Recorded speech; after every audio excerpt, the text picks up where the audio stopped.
সবাই মিলে রাতে গল্প আড্ডা করতে করতে অনেক বেশি রাত হয়ে গিয়েছে যে কারণে সকালে উঠতে সবার লেট হয়ে গেল। সো হ্যালো এভরিওয়ান, আসসালামু আলাইকুম। কেমন আছেন আপনারা সবাই? আমিও ঘুম থেকে উঠে সবাই ফ্রেশ হচ্ছিল। এর মধ্যে আমিও নাস্তার আয়োজন করছি। জামাইকে পাঠিয়ে দিলাম নিচে, বললাম যে যাও যে পরোটা রুটি নিয়ে আসো। জামাইও সুন্দর মতো গেল, যে পরোটা রুটি নিয়ে আসলো। এরপর পিঠা গরম করছিলাম, মাংস গরম করলাম, করে সবাই মিলে একসাথে নাস্তা করলাম। আমার যে কি ভালো লাগছিল, আমার বাসায় এতগুলো মানুষ, আমার মা রইছে, আমার চাচি, আমার ভাবিরা সবাই। এই তো সবাই নাস্তা করলাম, আমিও পিঠা খেলাম। আমার চাচি পিঠাগুলো বানিয়ে এনেছে এত কষ্ট করে, অনেক বেশি মজা হয়েছিল পিঠাগুলো। সবচেয়ে বড় মজার কথা হচ্ছে আমার বাসায় গেস্ট কিন্তু আমার মাথায় কোনো প্যারা নেই। কারণ হচ্ছে যেখানে আমার মা আছে, আমার চাচি আছে, আমার ভাবিরা আছে, এরা থাকতে আমার কিসের টেনশন? এরাই তো আমার সব। আমি শুধু দেখাই দিছি কোথায় কি আছে, তারাই নিজেদের মতো সবকিছু নিয়ে রান্না বাড়া করছে। রান্না বাড়া শেষ করে আমরা সবাই একসাথে খেতে বসলাম। আমার চাচিরা আন্টিরা তারা নাকি ভাত খাবে, পোলাও খাবে না, এই কারণে তাদের জন্য ভাতের আয়োজন করা হয়েছে। আমিও প্রথম অল্প একটু লাল শাক দিয়ে ভাত নিলাম, ভাত নিয়ে এরপর আমি আবার একটু পোলাও নিলাম। কারণ হচ্ছে গতকালকে অনেক মানুষের আয়োজন হয়েছিল কিন্তু তারা তো আসতে পারেনি, বেশিরভাগ খাবারই আমার রয়ে গেছে। আর পোলাওটা তো আমার অনেক বেশি পছন্দ, ঘরে পোলাও থাকলে আমার ভাত আর দরকার হয় না। দুপুর গড়িয়ে সন্ধ্যাও প্রায় কাছাকাছি, আমার জামাই বলতেছে আমার একটি স্পেশাল মুরগির ভর্তা খাওয়াবো তাদেরকে। মুড়ির ভর্তাটা কিন্তু কম বেশি সবাই অনেক বেশি পছন্দ করি।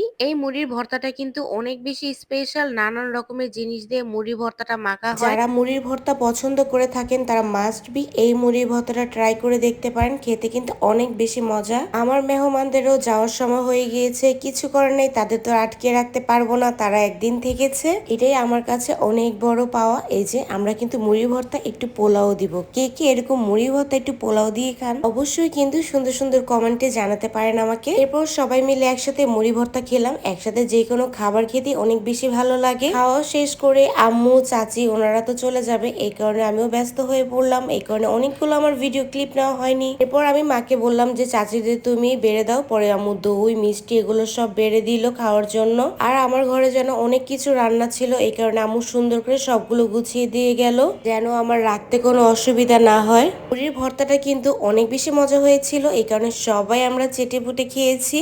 2 দিন যাবত আমার বাসাটা পুরো ভরা ছিল, এখন তারা চলে যাবে। আমি মনে করতে আমার অনেক বেশি খারাপ লাগতেছিল।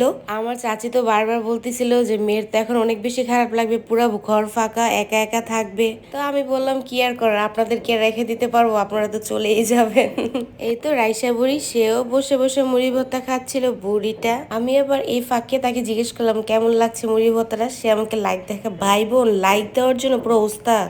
ওদিকে আম্মু তরি তরকারি সবকিছু সুন্দর করে গুছাচ্ছে, আর এদিকে সবাই রেডি হচ্ছে, যেহেতু চলে যাবে, রাতও হয়ে যাচ্ছে অনেক। কিছু করার নেই, মেহমান তো ধরে রাখতে পারবো না, এই কারণে সবাই চলে যাচ্ছে। সবাইকে বলেছি আবার আসতে, ইনশাল্লাহ কোনো একদিন আবার সবাই একসাথে হব। এই যে আমার আব্বুটা মাশাল্লাহ দিলে, সে নিজেও জুতা পরেছে, এরপর মাকে জুতা এনে দিল, সবাইকে জুতা এনে দিচ্ছে রেডি হওয়ার জন্য। তো এ পর্যন্ত কি আমার ভিডিওটি, আশা করি আপনাদের ভালো লেগেছে, বা ভালো লাগলে অবশ্যই বেশি বেশি করে লাইক কমেন্ট শেয়ার করে দিবেন। সবাই ভালো থাকবেন, আল্লাহ হাফেজ।